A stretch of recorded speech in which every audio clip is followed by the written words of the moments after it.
Thanks a lot, Buffalo. Now you've eliminated any excuse anyone happens to have for not accomplishing something. Oh, you can't make the Western Conference Finals, Phoenix?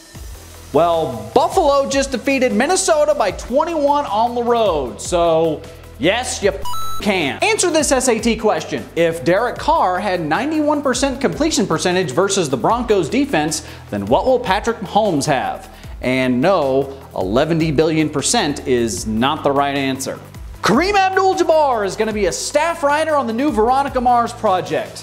I just thought that was something everybody should know, that Kareem Abdul-Jabbar, with his 38,387 career points, his 19 All-Star appearances, Kareem Abdul-Jabbar, who made the Hall of Fame and has had a lifelong record of political activism and acting in movies and fighting Bruce Lee once, is now gonna write dialogue for all those times Veronica Mars got her purse stuck in gum.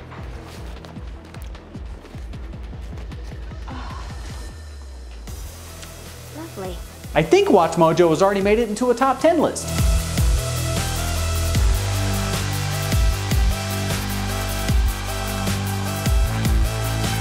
Use promo code WTFootball on the SeatGeek app to get $20 off your first purchase. SeatGeek has worked tirelessly to build the perfect app to buy tickets online. That's because SeatGeek puts a value on your seat, your time, and your experience. They also put a value on your kidneys and many other vital organs. SeatGeek, we value you. All of you. Welcome to What the Football. I'm your host, TJ Carpenter, and not homeless Jim Halpert. Although, I may be homeless soon if I don't get more views on this video. This week, Josh is going to tell us why Andy Reid should go into selling propane tanks if this football thing doesn't work out. He can set up shop in rural Oklahoma, right next to Jeff Fisher. Also, we play Rate That Meme. But first, top 10 stories of the week. Number 10. The Steelers beat the Bucs and Fitzmagic on Monday night, and somehow everybody still feels better about the Bucs than the Steelers. Maybe that's because their starting quarterback wasn't accused of groping women for the 10th time this week. Actually, Jameis Winston is coming back, so maybe that's not true. Anywho, this is even after Vance McDonald face-punched Chris Conte into oblivion. Also, I'm pretty sure that Antonio Brown is the wrong kind of anger that Jack Nicholson talked about in anger management. And one of these days, Ben Roethlisberger is just going to overthrow that guy, and that's going to be it. It's just going to be blood everywhere. It's also good to know that Ryan Fitzpatrick is going to have work after football. How do you think that pitch meeting went? So, I've been having these nightmares about my hair consuming my body. Go on. Yeah, even my eyelids. It's like they get peeled back into my skull and the hair just goes everywhere. Look, pain is art. Use it. Well, you have to promise me that he's going to be uncomfortably happy at all times.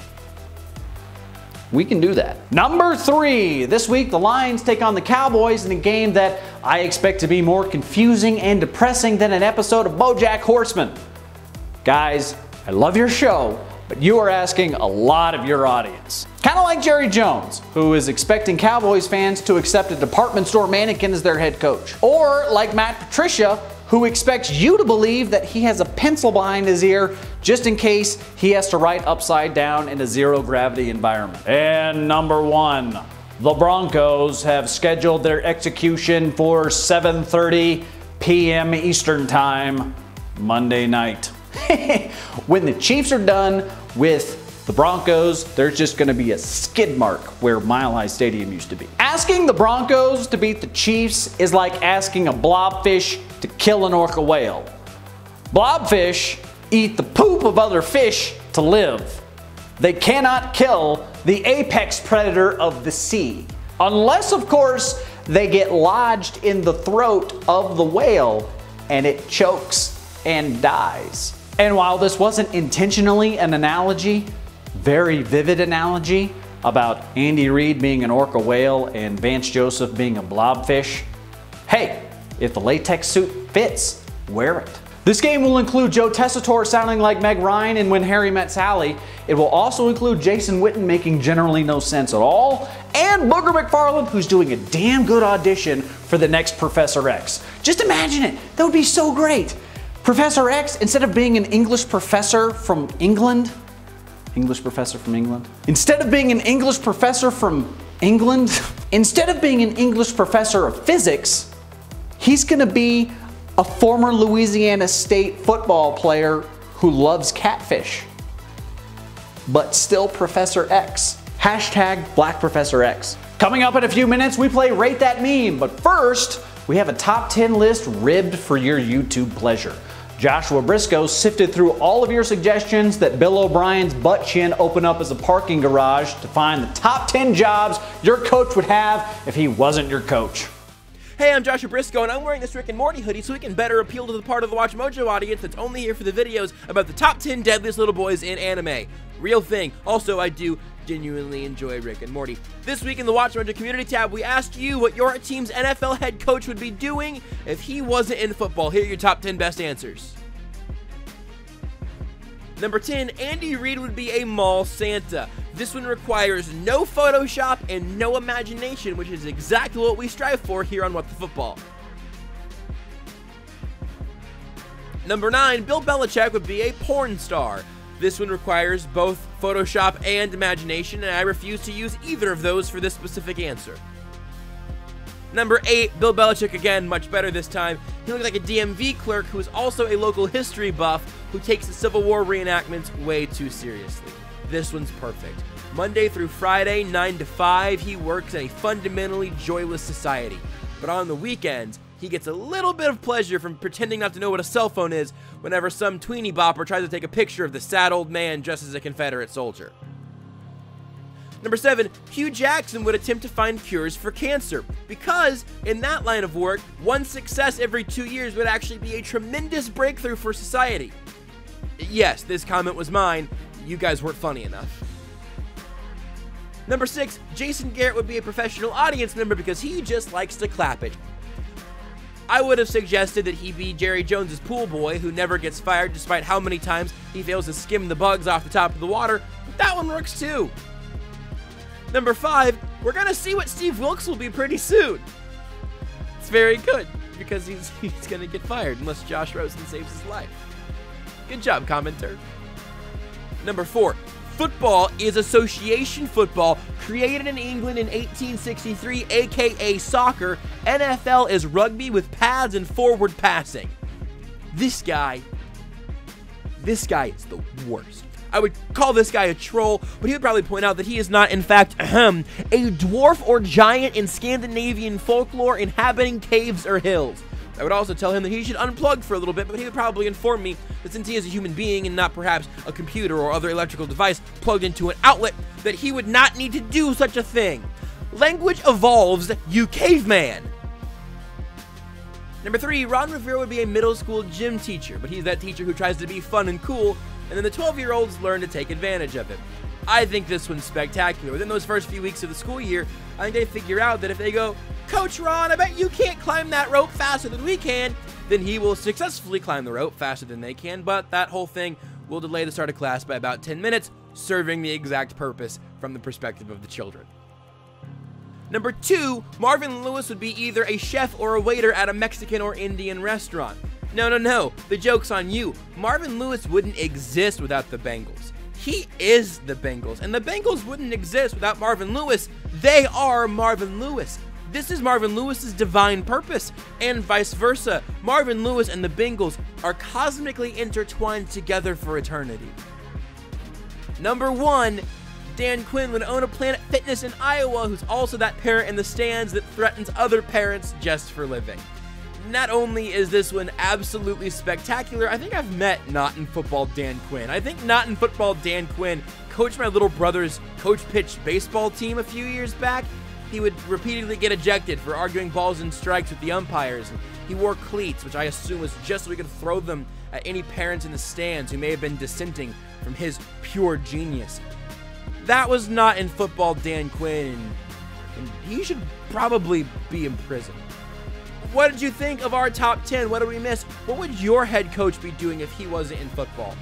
For me, if I wasn't making this episode of What the Football, I'd probably be on my way to a steady mid-level management job in a competent company, I probably wouldn't be living in my parents' basement. I think I'd likely be a more fulfilled person altogether. I'm Joshua Brisco, and I need to go now.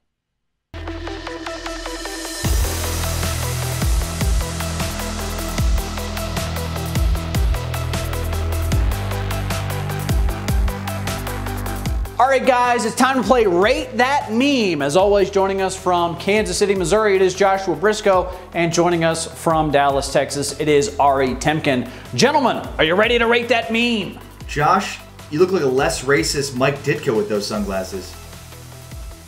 Thank you, Ari, for saying less racist. Well, we'll go ahead and start, if that's okay with you guys. Browns fan tries to jump a canal, fails miserably, but he was given that confidence by his team. He was gonna make it. Rate that meme. Is this like the Clevelander equivalency of a Cuban trying to flee to Miami? All I took away from this is that, God, Jarvis Landry looks terrible. All right, gentlemen, second meme here.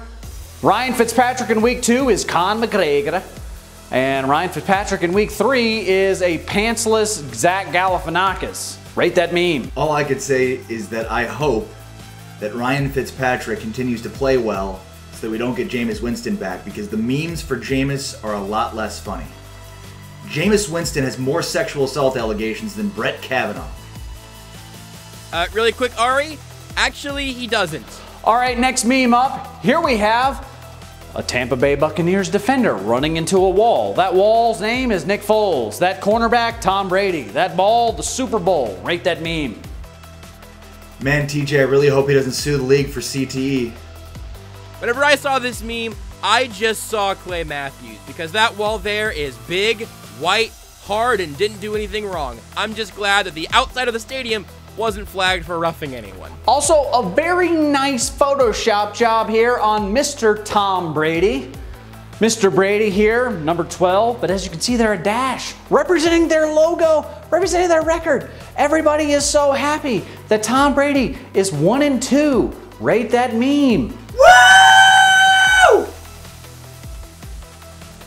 I'm really excited, just like Ari is, for whenever this is one of the many things that we see in the back of the Patriots locker room as they're winning the Super Bowl, popping champagne, and the champagne's getting all over this very funny meme that someone made in week 3. Yeah, 1-2. I think that ratio is going to hold up for the Patriots this year. Also, I'm an idiot and I've never watched NFL football. Yeah, it will definitely hold. Good call.